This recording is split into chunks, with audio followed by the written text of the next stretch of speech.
Good morning, all of you. Welcome to online class of social science. Today we are going to understand civics chapter 6 called Understanding Media, page number 70.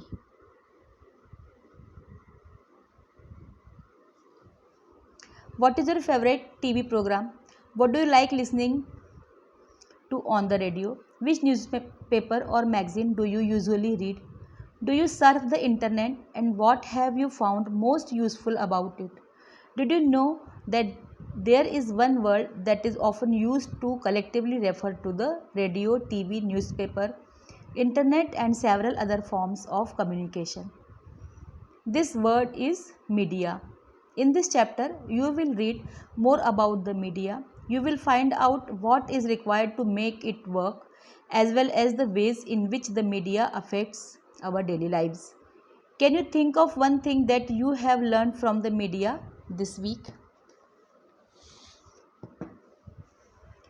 हम सभी television पर news सुनते हैं, music और cartoon film देखते हैं, कुछ serials भी देखते हैं।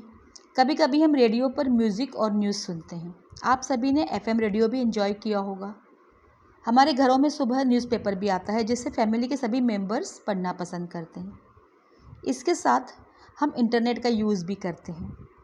रेडियो, टेलीविज़न, न्यूज़पेपर, इंटरनेट और कम्युनिकेशन के दूसरे मीन्स को कलेक्टिवली मीडिया कहते हैं।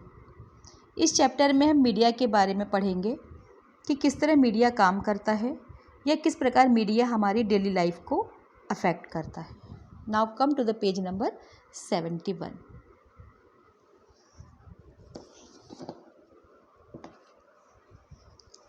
Everything ranging from the stall at the local fair to the program that you see on TV can be called media. Media is the plural form of the word medium that it describes the various ways through which we communicate in society. Because media refers to all means of communication, everything ranging from a phone call to the evening news on TV can be called media. TV, radio, and newspapers are a form of media that reaches millions of people or the masses across the country and the world, and thus they are called mass media.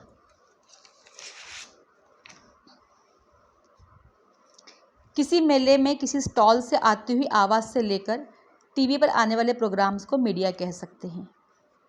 Media English word medium का plural form है। हम society में किस प्रकार communicate करते हैं यह उन सभी तरीकों को डिस्क्राइब करता है। चूँकि मीडिया वर्ड का यूज़ कम्युनिकेशन के सभी मीन्स के लिए होता है तो फ़ोन कॉल से लेकर टीवी पर आने वाली न्यूज़ सभी को हम मीडिया कह सकते हैं। टीवी, रेडियो और न्यूज़पेपर मीडिया के ऐसे फॉर्म हैं जिनके द्वारा एक ही समय में देश और दुनिया के लाखों लोगों तक पहुंचा जा सकता है और इसी कारण इन्हें मास मीडिया कहते हैं। Media and technology. It would probably be difficult for you to imagine your life without the media, but cable television and the widespread use of the internet is a recent phenomenon. These have been around for less than 20 years. The technology that mass media uses keeps changing.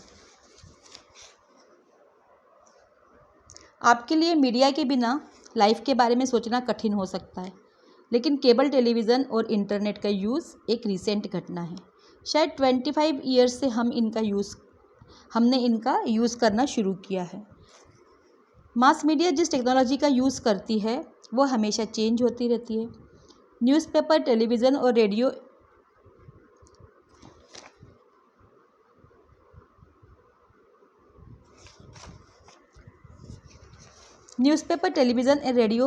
can reach millions of people because they use certain technologies.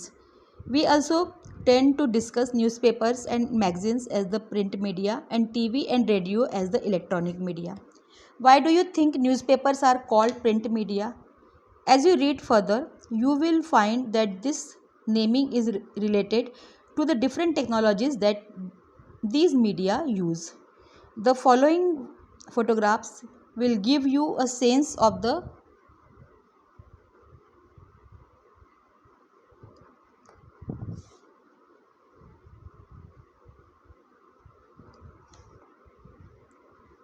ways in which technology that mass media uses has changed over the years and continues to change.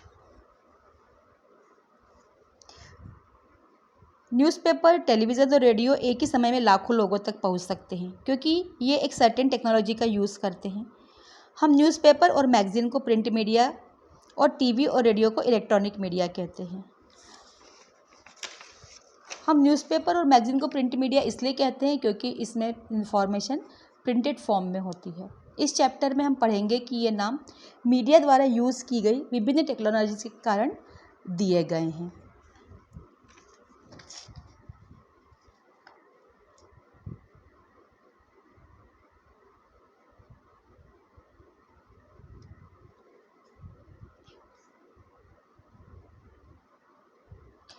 Mass media जिस technology का use करता रहा है वो change हो गई है और साथ में अगले चेंज होती भी जा रही है। साथ में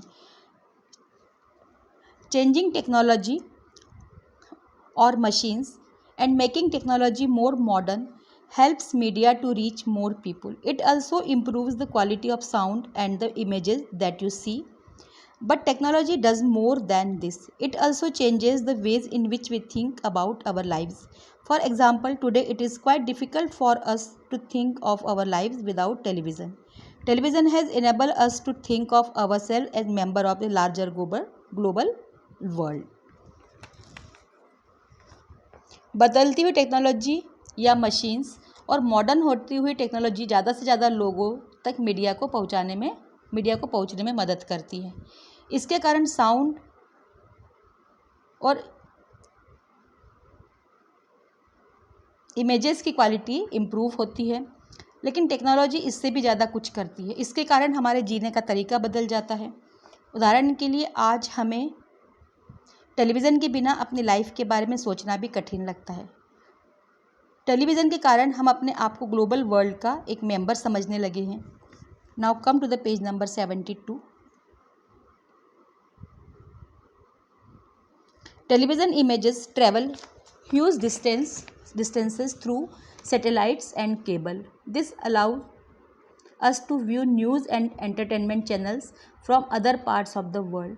Most of the cartoons that you see on television are mostly from Japan or the United States. We can now be sitting in Chennai or Jammu and can see images of a storm that has hit the coast of Florida in the United States. Television has brought the world closer to us. Television पर दिखाई जाने वाली images satellite और cable network के द्वारा एक long distance तय करती है और इसी कारण हम वर्ल्ड के दूसरे पार्ट्स की न्यूज़ और एंटरटेनमेंट चैनल देख पाते हैं। टीवी पर दिखाए जाने वाले कार्टून ज़्यादातर जापान या यूएसए के होते हैं।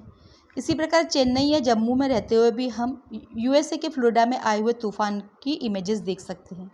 टेलीविज़न ने दुनिया के लोगों को एक दूसरे के पास ला दिया है।